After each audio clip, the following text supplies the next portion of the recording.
most sixth graders, the day begins with the shuffling of paper and textbooks. And then we're going to put the weeds in a pile and take them to the compost.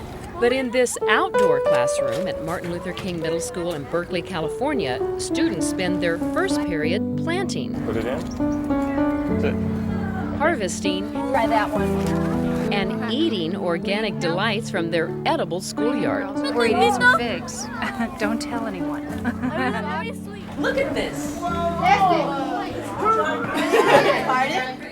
Now, where do you think this came from? Right out there. So, we're making little pumpkin pies. The garden and the adjacent kitchen classroom are learning labs for social studies. And this is a variety from France. The name of this is Musique de Provence. And that means the music of Provence. Math. If it calls for 1.5 cups of cooked pumpkin and we're doubling the recipe, then how much do we need? 3. Science. Why is it wet? We've just been studying this. Oh yeah, the rain. Water. The water cycle. What part of the water cycle? Why are there droplets?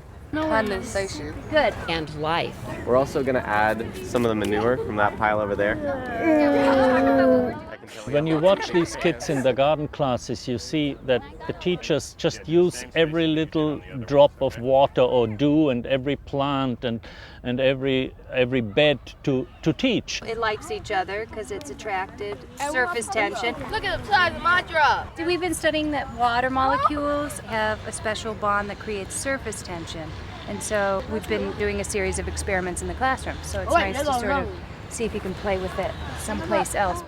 It seems effortless, but it isn't. It's a high art. It's almost like an artist who is a master violinist. It takes years and years of practice. You understand?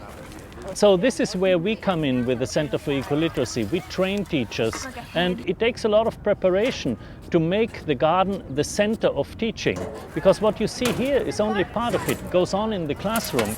Does anyone remember why we turned the compost pile? Yeah. So the FBI can breathe and stuff. What's the FBI?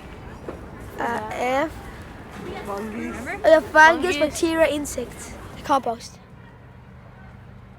I like it because there are a lot of bugs and stuff. I didn't know these little leaves. It's kind of like you turn it, it kind of dries out, and then about 1 month they're kind of soil.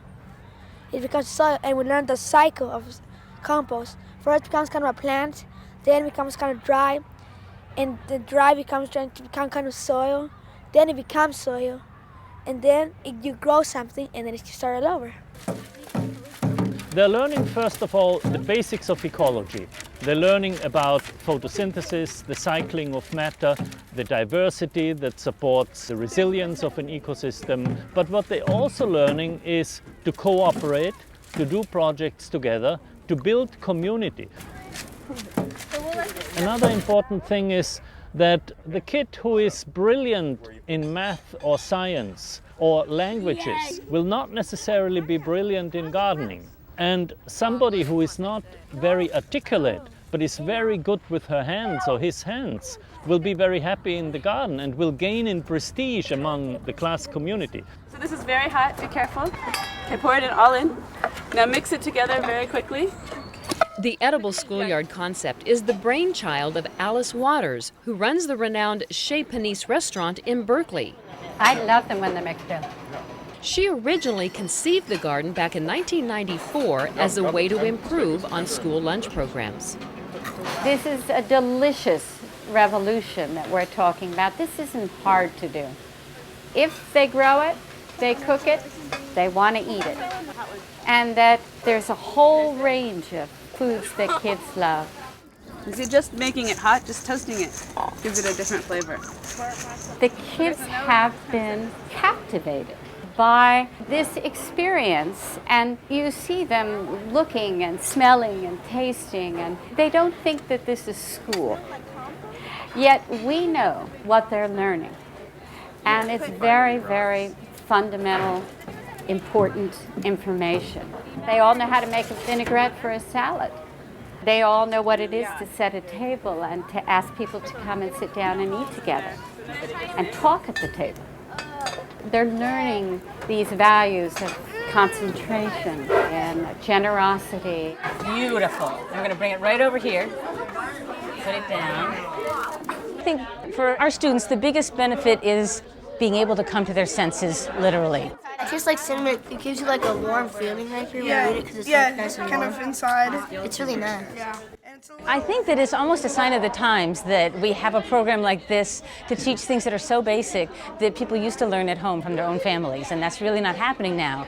And it's a very dangerous thing to be that cut off from where your food comes from, knowing where it's grown, how did it get to wherever you buy it from. And it completes a circle for a lot of students who don't know the least little thing about nature and farming, and they get to see that whole cycle and not just see it, but make it happen. They're the ones that are driving the garden. They're the ones that come in and make it all happen in the kitchen.